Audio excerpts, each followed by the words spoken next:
La seule question qu'il faut se poser, c'est qu'il y a 2 ans, la France allait mal. Est-ce qu'aujourd'hui, la France va mieux? La réponse, elle est non. Non, parce que la France est profondément divisée.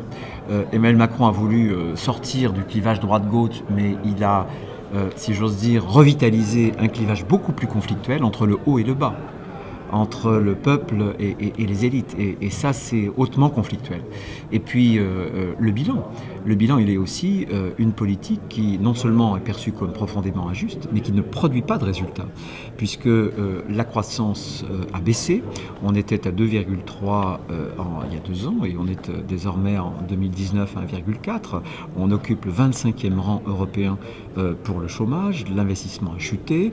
On dépasse les 100 milliards de déficit public. Bref, le bilan est négatif.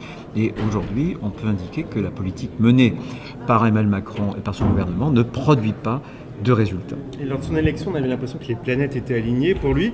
Et puis, il y a eu là, on sort de la crise des Gilets jaunes. Qu'est-ce qui s'est passé entre les deux ? Je pense qu'il n'a pas été au rendez-vous de ses promesses. Je pense qu'il avait de formidables atouts, sa jeunesse, son enthousiasme, le fait d'avoir un espace européen où Mme Merkel était un peu en bout de course. Il n'y avait plus, avec le Brexit, de vis-à-vis anglais.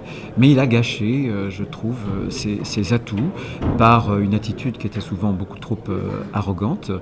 Et puis parce qu'il a fait des toutes petites réformes, mais des réformes qui ne sont pas du tout à la hauteur des maux dont souffre la France. Et c'est ce que nous payons. Il faut avoir un langage de vérité. Ce langage de vérité, il y a quelques jours, au moment de sa conférence de presse, malheureusement, il ne l'a pas eu, puisque pour la dépense publique, il renonce finalement à faire des économies en matière de postes de fonctionnaires. Les impôts, il veut baisser quelques impôts pour les particuliers pour augmenter les entreprises. Et sur le temps de travail, il dit oui, on ne travaille pas assez, mais il ne donne pas la réponse.